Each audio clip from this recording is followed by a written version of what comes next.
Apple has a rather intense interviewing process, and in today's video I'm going to try to give you some insight when it comes to the types of non-technical questions that you are likely to get asked during such an interview. And for simplicity of use, I categorized these questions into around 7 categories, into which that I'm going to cover next, and I'm going to talk about each category, about what are some of the best practices to answer these types of questions.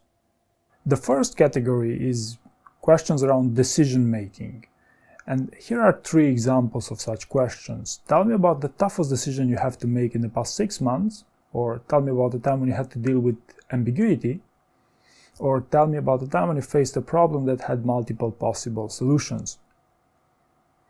Now, when dealing with ambiguous situations or problems that had multiple solutions, what the interviewer is really looking for here is clarity of thought.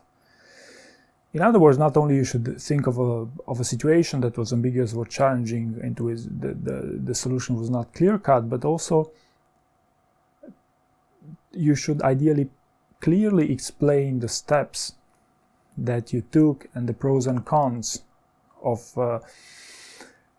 that given situation. And of course, more often than not, it's not only us that have to take part in the decision-making process, but we should also take advice from external sources once we've consumed all the available information there. So these would be some of the main elements that you would want to consider to have a coherent star answer that would satisfy an interviewer when it comes to decision making, your ability to be an effective, efficient decision maker.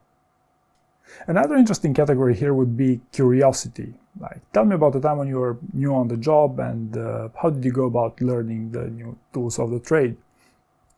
So this is when an interviewer ideally wants to see how quickly can you ramp up your performance in a role, and how quickly can you become an efficient team player, ideally.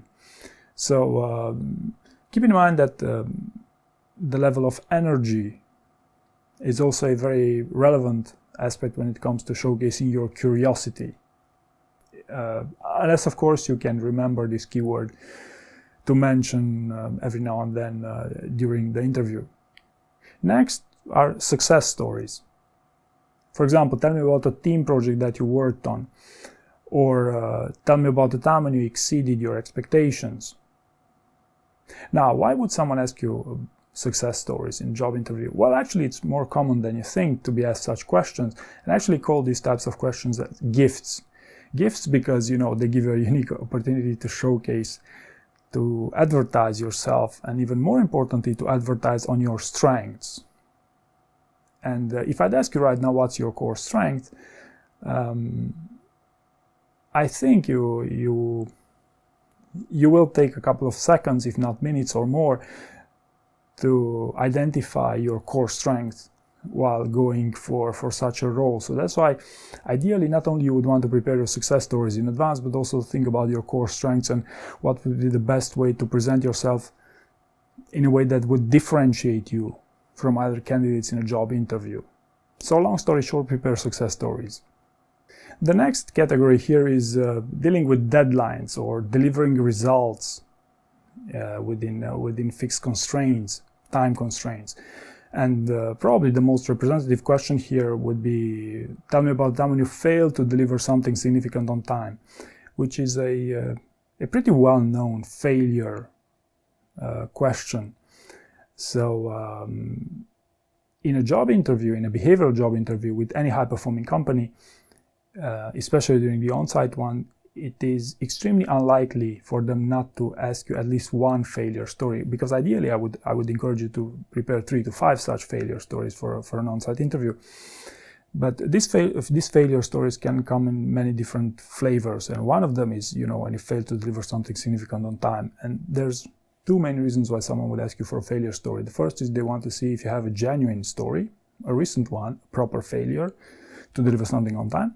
The second one, what you learned from it, how you grew from this failure. So these are the core elements, but I have better videos on this channel, entire videos in which I explain how do you go about brainstorming for such failure stories, and also tuning up your answer, tuning up your failure answer so that it becomes a better one in terms of scoring high in the context of a behavioral interview. Now, a major category of question is dealing with difficult situations or with conflict, which, truth be said, it can also embed failures and other stuff, but you should expect questions of times when you struggled to get something done. And there are a ton of examples of such questions. Give me an example of a time when you faced a conflict while working on a team and how did you handle that? Or tell me about the time when you received negative feedback from your manager, how did you respond? Or tell me about a situation where you had to solve a difficult problem. Or tell me about the time when you failed and what you learned from it. Or when is the last time when you had to apologize to someone? Or tell me about the time when you missed an obvious solution to a problem. Now, with these types of dealing with difficult situations, it's on one hand, it's important to find proper scenarios, like 2 or 3 challenging projects. Everyone has these types of projects, but what I found even more interestingly, it's not as much about finding these types of stories, but how you communicate them that really makes the difference with these things.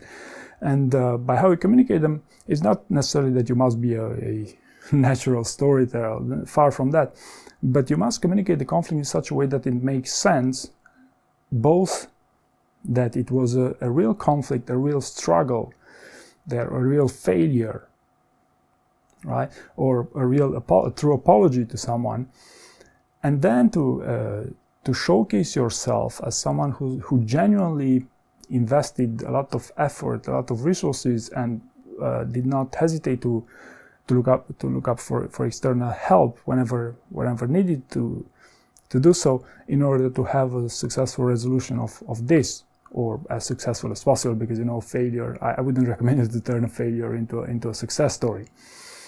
But the most efficient answers, the best answers that I've ever heard about in such a context are also the ones that are the most clear or clearly communicated. The next category I want to touch upon here is interpersonal skills, and here are some examples. Give me an example when you saw peers struggling and decided to step in and help. Or what did you do when you needed to motivate a group of individuals?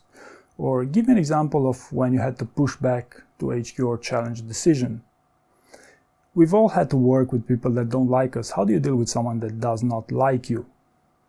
Now, these interpersonal skills are needless to say, an important aspect of a job interview for a major corporation that puts a lot of emphasis in working in teams. But how would you go about, what would be a framework that you would want to maybe employ here? Now, to give you some clues, whenever you have a complicated situation with someone, for example, when someone doesn't like you, or whenever you had to push back or challenge a decision, you must ensure that the communication path is clear and that you listen at first to whatever they want to say. And continuing on the same framework, the first step would be to listen to whatever they want to say, and this would be also in order to understand what they say, to have clarity of thought, but also to ultimately earn their trust or regain their trust. And this would be one framework that I found particularly efficient in showcasing your interpersonal skills. Now, of course, that whenever you're speaking an answer out loud, there's primarily the functional elements of that situation. Like, for example, when you push back to HQ or challenge the decision, you have to present the situation step by step, every milestone of that process and how you eventually succeeded. but that is only a part of the answer. So if you go that route with only the functional elements, you're not likely to touch too much upon the interpersonal skills that you exhibited there. But by considering also the other side, the listening part, in order to gain their trust, if you can manage to also embed this part into your answer, I believe it will be, I'm actually quite confident it will be a more efficient answer, and you will basically tell them what they want to hear ultimately here, besides having a proper story for your answer. So I'd very much encourage you, when speaking in this context of interpersonal skills, to not forget to showcase this framework of listening in order to earn trust, earn someone's or a group of individuals' trust. Maybe the most important category of questions in an Apple interview is, unsurprisingly, the ones related with customers, because Apple is a customer-centric company after all.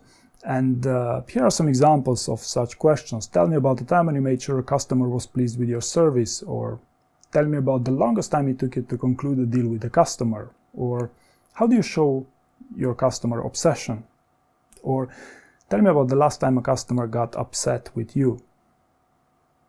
Now, of course, you always want to show as treating your customers well, and listening to them, and basically going above and beyond to make sure they're happy. But remember, here you're applying for a high-performing company, so there must be more than this. And something something that these interviewers are listening for is also to see on whether how you represent your company's best interest as well, not only ensuring that you please the customer as much as possible. So when you're brainstorming for such situations into which you dealt with customers in particular situations, try not only to showcase on how you ensured you went above and beyond to satisfy customer needs, but also how you ultimately played in your company's best interest. And something you might also want to consider here is also Apple's mission statement and core values, and to ideally link that customer story with this larger context and with this higher purpose. Because, Apple, as any large high-performing company, they like hiring people that are motivated by a sense of higher purpose. So this is what you would ideally want to showcase within your customer obsession context. And finally, why Apple? And this is a question that I could easily write an entire book on, because there are so many ways that you could go about answering it. The best answers that I know are the spontaneous ones that, make me, the candidates that make me relate to something in their lives. It's the ones that impress me the most with their answers. But there's also the more standardized approaches where you would want to have a more templated answer, that I want to work at Apple for a couple of reasons, and you praise Apple, you talk about your differentiators, and then you would want to mention what's in for you, or where do you see yourself in a couple of years down the road. There are many ways to go about this question, and for a phone interview, you can only go this far, because you don't have weeks to invest into this process. But if you happen to prepare for an on-site interview, it's inevitable that you're going to get asked these questions. So I'd very much encourage you to spend some time to tune up to see what works best in your case. What's your best why Apple here? And it's very hard for me to give examples, because there are so many roles, and your answer, if I give you too much information here, I would probably run into the risk that you would end up templating your own answer, which would actually make it sound less interesting. But needless to say, there's also, you should know the more relatable your answer is, the more the person can relate with your specific experience, with your why Apple, the better it will sound, the more motivation one will feel with this. And the standard way would also always be to fill in some template there, which is not necessarily a bad thing, don't get me wrong. So there you go. This is my categorized list with the more interesting questions, non-technical questions asked in Apple interviews. And maybe let me say once more that the way you'd want to use these lists is to further tune up your behavioral interviewing skills, and not as a starting point, not as an introduction to behavioral interviewing.